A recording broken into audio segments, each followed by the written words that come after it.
معانا النهاردة نبات من أكتر النباتات على مستوى العالم عاشقة للمية. النبات ده بيعشق حاجة اسمها مية. يعني حضرتك لو من الناس الكريمة اللي بتحب تروي النبات كتير، فأنصحك بالنبات ده. مهما رويته ومهما سقيته مية مش هيحصل له تعفن للجذور، عشان هو عاشق للمية. يعني ممكن في اليوم تسقيه مرتين، ده لو في الصيف. وفي الشتاء ممكن مرة أو كل يومين. بس هو الفكرة كلها إن هو بالنسبة له كتر المية ما يزعلوش أبدا. النبات ده بجد أنصحه جدا للمبتدئين، الناس اللي هي إيه عايزة كريمة قوي في الري، وكريمة في سقي النبات. النبات ده من النبات المعمرة، يعني بتفضل عايشة طول الوقت، مش مثلا موسمي يعيش في فصل الشتاء بس أو يعيش في فصل الصيف بس وبعد كده يموت. لا، النبات ده معمر موجود، مش حولي ولا حاجة.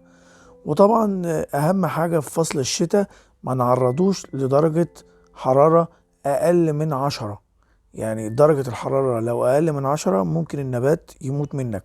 عشان كده لازم تحطه في مكان دافئ وما يكونش فيه برودة عالية عشان النبات ما يموتش.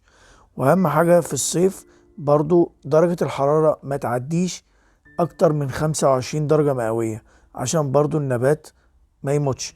هو النبات ده نبات يعتبر ظلي، ويعتبر من النباتات اللي بتحب الجو المعتدل، ولا صيف قوي ودرجة حرارة مرتفعة ولا شتاء شديد البرودة.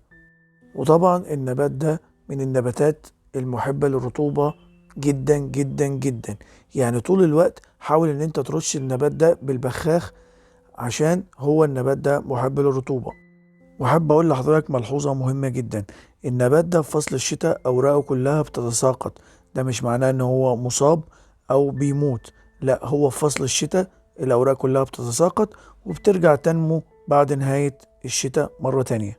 وزي ما قلت لحضرتك قبل كده ان النبات ده بيحب السقي والري الكتير الزيادة عن اللزوم. يعني حضرتك لو بتسافر وبتسيب البيت لفترات طويلة، ما انصحكش ان انت تجيب النبات ده عشان للأسف هيموت. عشان هو بيحب الري يوميا على الأقل، يعني على الأقل كل يوم ري. وزي ما قلت قبل كده أهم حاجة ما تعرضش النبات ده لأشعة الشمس المباشرة. النبات ده لا يتحمل درجة الحرارة عالية.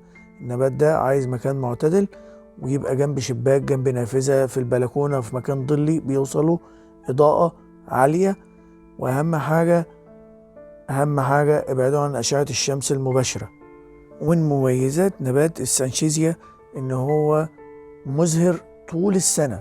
يعني طول السنة، صيف شتاء ربيع خريف، هتلاقيه بيطلع براعم زهرية وزهور طول السنة. مش مرتبط بموسم معين من الربيع بس أو كده. بس هو عيب إن الزهور بتاعته مش عطرية، يعني ما فيهاش عطر، هي شكل. والصراحة شكلها تحفة، شكلها رهيب جدا. بالنسبة لنوع التربة اللي النبات ده نزرعه فيه، ممكن طين، وممكن طمي مع الرمل عادي، وممكن تكون التربة قلوية أو متعادلة. هو الموضوع مش أو بيتموس عادي، هو كل أنواع الترب تنفع لزراعة نبات السانكيزيا. قطر الزهرة بيكون مقاسه تقريبا من 5 سنتي، بيوصل معاك لحد 2.5 سنتي.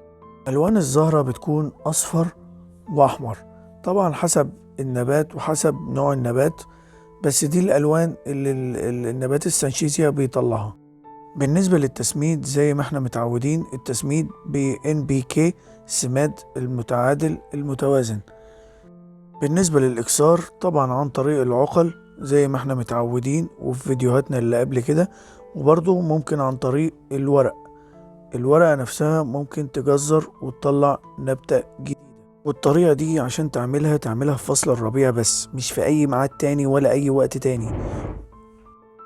وطبعا ما تنساش لو عجبك الفيديو تدعمنا باللايك وتعمل اشتراك على القناة أو السبسكرايب عشان يوصلك كل فيديوهاتنا أول بأول بإذن الله.